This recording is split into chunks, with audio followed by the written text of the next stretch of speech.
जिसको लेकर आज की बैठक जो है उसमें मुख्यतः प्रमुख बिंदु रहा। पहला ये कि हमारी जो एकल महिलाओं को स्वरोजगार देने की जो माननीय मुख्यमंत्री जी की घोषणा है उसको लेकर विभाग किस स्तर पर पहुंचा है। तो मुझे उनके संग में चर्चा करते हुए ये जानकारी प्राप्त होती है कि वह लगभग अपना पूर्ण स्वरूप के साथ में संभवतः उम्मीद करते हैं कि 22 तारीख की कैबिनेट में यह विषय टेकअप किया जा सकता है, और जिसमें हमारा ये कहना कि हमारी एकल महिलाएं जो कि चाहे वो विधवा क्राइटेरिया की हों, चाहे वो निराश्रित महिला हो, चाहे वो अविवाहित हो, चाहे वो तलाकशुदा हो, एसिड अटैक वुमेन हो, ये इस प्रकार की सभी महिलाओं को जो है उनके स्वरोजगार के दृष्टिगत जो है हम लोग 75% सब्सिडी देते हुए उनको स्वरोजगार उपलब्ध कराएंगे। बाकी चीज़ें कैबिनेट में तय होनी है, तो इसलिए हमें उसका इंतजार करना होगा, लेकिन विभाग की पूर्ण तैयारी उसमें कर ली गई है। दूसरा एक विषय और था कि जो हमारी 1 रुपये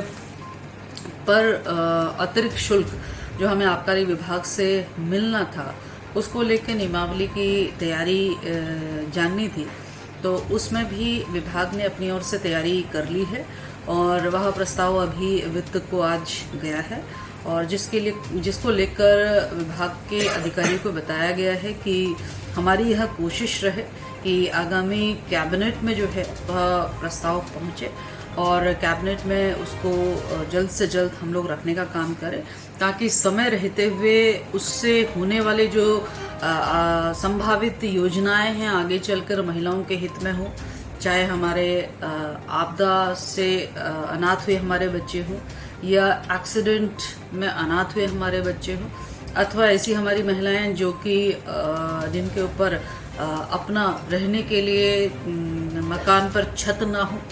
ऐसी पहाड़ी जनपदों की महिलाओं को चिन्हित करते हुए हम लोग उनको मदद कर सके। तो वो सारी चीज़ें कल्याण कोष के माध्यम से संभव हो पाएगा, लेकिन वह तब होगा जब उसकी नियमावली स्वीकृत होगी, तो वह भी वित्त के स्तर पर अभी है, और जिसको लेकर तेजी से कार्रवाई करने के लिए विभाग के अधिकारियों को निर्देशित किया है। इसके साथ ही हमारे यहाँ पर विभाग में यह भी हमने निर्देश दिया है कि भविष्य में प्रदेश में जितनी भी हमारी आंगनबाड़ी केंद्र हैं, हमारी सहायिकाएं हैं, हमारे मिनी आंगनबाड़ी कार्यकर्ती हैं, जहाँ जहाँ रिक्तियाँ हैं उनको एक मुश्त करते हुए, उनके विज्ञप्ति जारी करते हुए उनको भरने की मुहिम जो है हम लोग करें।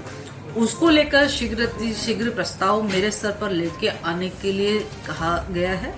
ताकि कोई भी केंद्र हमारा खाली न रहे, उसको सुनिश्चित किया जा सके। तो एक बड़ी मुहिम रहेगी। इसके साथ ही आप सबको बताते हुए भी बेहद खुशी है कि हमने करीब प्रदेश की ऐसी लगभग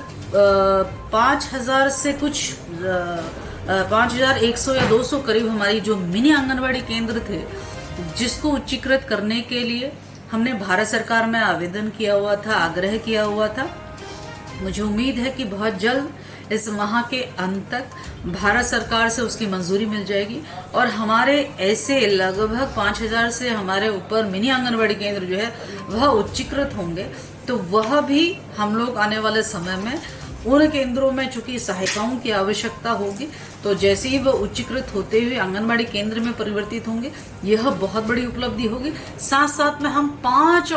5000 महिलाओं को और रोजगार देने में सक्षम बनेंगे, क्योंकि वहां पे सहायिकाओं की भर्ती के लिए फिर हम लोगों को विज्ञप्ति निकालनी पड़ेगी। तो ये बहुत अवसर जो है महिलाओं को हम लोग अपने केंद्रों के माध्यम से देने जा रहे हैं। उसको लेके भी शीघ्र केंद्र सरकार में भी अतिरिक्त प्रयास करना और यहाँ पे भी अतिरिक्त प्रयास करते हुए जो है इसको परिणाम तक पहुंचाने के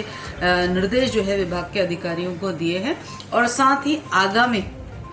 24 जनवरी को राष्ट्रीय बालिका दिवस है, और राष्ट्रीय बालिका दिवस पर हम सभी मेधावी बालिकाओं को सम्मानित करने का, पुरस्कृत करने का काम करते हैं। तो उसकी भी सूचनाएं अथवा उसके डाटा कितनी हमारी ऐसी बालिकाएं हैं जो ब्लॉक लेवल पे टॉप करी हैं, डिस्ट्रिक्ट लेवल पे टॉप करी हैं, स्टेट लेवल पे टॉप करी हैं, उन सभी टॉपर्स को जो है एक मंच पर लाते हुए उनको सम्मानित करने का काम किया जाए। 24 जनवरी को जिस दिन राष्ट्रीय बालिका दिवस होता है तो उसके लिए भी संपूर्ण कार्यवाही विभाग उसमें त्वरित करे, यह भी निर्देश दिए हैं। तो मैं मानती हूँ कि बालिकाओं के लिए, महिलाओं के लिए, स्वरोजगार के लिए और बच्चों के लिए किस प्रकार से आगे भविष्य में योजनाएं हम रूपांतरित कर सकते हैं, उसकी पूरी रूपरेखा के संदर्भ में आज की चर्चा भी हुई है और कुछ प्रस्ताव कैबिनेट की ओर जो है शीघ्र अग्रसारित करे, यह भी निर्देश दिया है।